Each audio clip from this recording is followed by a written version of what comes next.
Okay, moving on now. Corruption festers in Nigeria because most times public office holders find it difficult to let go. The perks of office, Governor Francis Nwifuru of Ebonyi State has ordered the commissioners who served under the immediate past administration of David Umahi to vacate the commissioners' quarters in Abakiliki within 2 weeks. In a statement signed by the secretary to the state government, Professor Grace Umezuruike, the governor said they have until July 6 to leave in order to facilitate relocation of the quarters to the new commissioners, reallocation of the quarters to the new commissioners.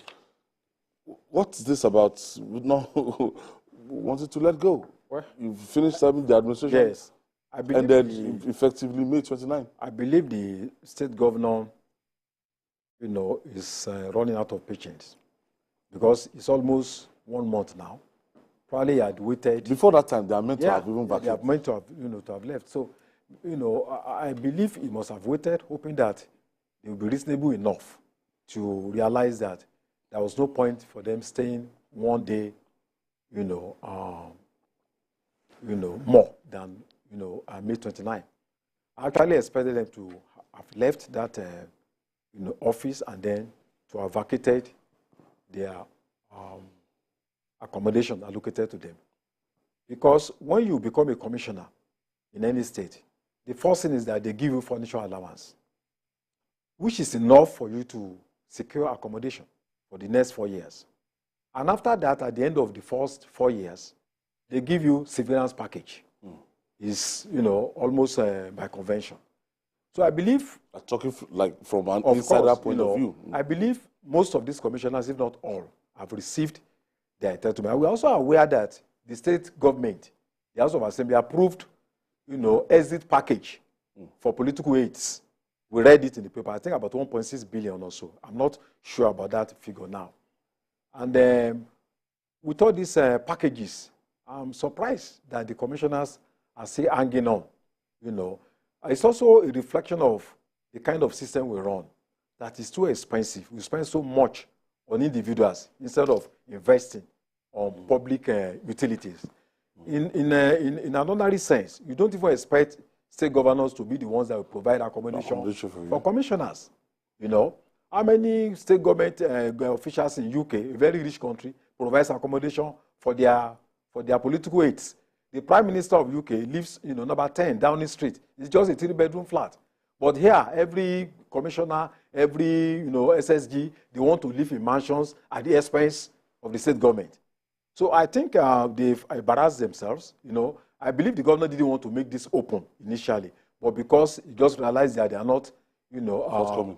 Forthcoming. So I hope that before the expiration of this date, they will quit so that they don't further embarrass themselves. Even the former First Lady, Aisha Buhari, at the point in time in the villa when they were waiting before May 29, he told us about the culture of moving to the glass house so that renovations and everything will happen at the main villa.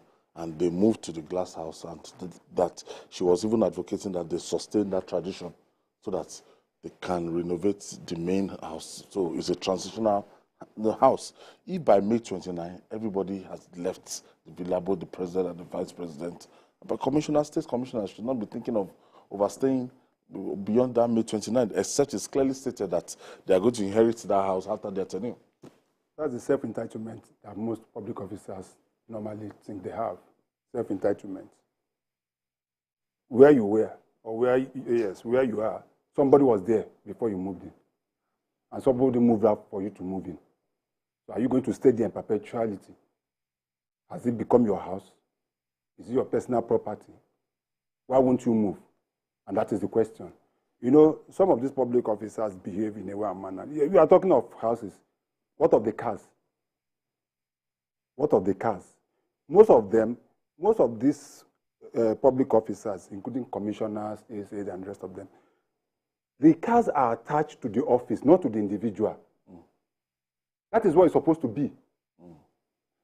President Muhammadu Buhari, when he was leaving, I don't think that he took away the Air Force jets. No, let's even start with the jets. This presidential jet. No. I'm not sure he took it to Daura. He left it for President Bola Ahmed Tinubu. The limousines, the bulletproof limousines, I don't think he took away any. He left it for the president. The same thing with the building. And that's what it's supposed to. That is why you see that our office, that is why every year you see them budgeting, repeating budgeting for the same items. When you see them sending anything to the House of Assembly or National Assembly, they will budget for furniture today. Next year, the same furniture. Cutlery is the same. They will repeat it again. And other television, AC, and the rest of them on a yearly basis. As if in their houses they change it on a yearly basis. And that is the problem. So somebody that is a commissioner that knew that he took over a quarter, by the time the election has come and gone, is it not right? Are you saying that you don't have a house in Abakiliki to move your things to? Or where you are coming from? Maybe, let's say most of them must have come from Lagos. Some of them are living in Lagos. Are they going to stay in Abakiliki? So why don't you go back to where you are coming from? Why do you have to wait for the commission, the governor to tell you what to do? I think that is what is happening across the state, not just Ebonyi state. That most often than not, when you appoint certain officers, they will be hanging around waiting. And that is why I like remember what President Olusegun Obasanjo did? You remember vividly what he did? Where he had to sell out the monetization of those.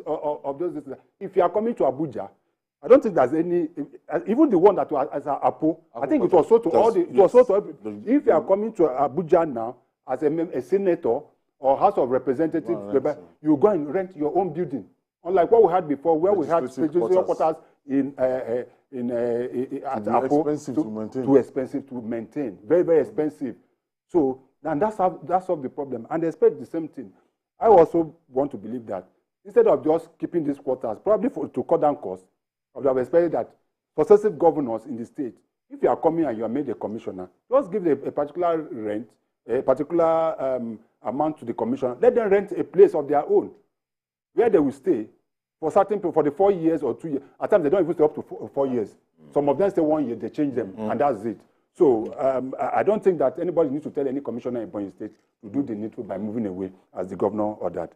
Jide, what do you make of this sit-tight syndrome by these commissioners that have refused to leave the government facility? No, what these people try to abuse is familiarity. I remember when Sullivan Chime took over as governor of Enugu State. You know, he was in the cabinet of Chimaroke Namani. Was the along with other aides of the governor. Sullivan Chime didn't waste time. He got them evicted from the government quarters. He didn't waste time at all. And I think the new governor of Ebonyi State, who was the speaker and had an excellent relationship with the governor, must have been extremely polite in simply issuing an ultimatum. So if these people think that because of the relationship that Nwifuru has with the governor, that is going to tolerate them occupying those quarters in perpetuity, then they are making a mistake. We see people fall out with their mentors. A governor helps another person to succeed him, and they fall out even within a few days, not even months. We've seen that happen. So if they think that the governor would not be able to wield the script because they were all part of the David Umahi family, and they are making a mistake. They should look back at what happened in Enugu State. If they do not leave, they are going to be embarrassed, and they are going to provoke the governor to the point that he's going to send them packing, possibly, in which case they could even lose some of their property. So you had your day in government, you enjoyed government, you received the benefits due to you, the entitlements due to you as somebody who served the government. Now it's time to pack your things and go home. Why are you wasting time? Why are you sitting tight? Like the president of Uganda, who claimed that anybody who spends more than 10 years in office must have overstayed his welcome. And now we can see that he has been in office since 1986 and is not prepared to leave. So these things happen. People don't want to let go some of the benefits coming to them. But you just have to go for other people to come in and use the facility. And if you don't leave, then you're asking to be embarrassed. And I'm sure the governor would not hesitate to embarrass them. We are waiting, we'll keep monitoring. We want to see when their things will be thrown out. That is, if they are not sensible enough to get out of the quarters that they are occupying currently. I think Governor Francis Nwifuru is even being very, very polite, and if going by the trend across the country, what successors are doing to their predecessors, going by what is going on in Kano, going by what went on in Zamfara, you will know that it's been polite, serving them notice of on the 6th of July to actually vacate. When you see the destruction going on in Kano State, and the security official going to Matawale's house. It's been modest, probably because they are from the same political party. And if you also consider the fact that, in that state, there were so many political aides. At the time, I think they had almost thousands of them. So, I hope that the housing thing is not just the problem that they have. Because it's most likely, if we are saying this kind of thing, that some officials have also left with cars, computers, printers.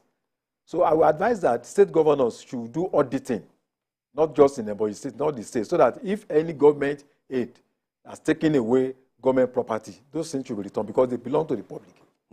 Moving on now, a common question goes thus.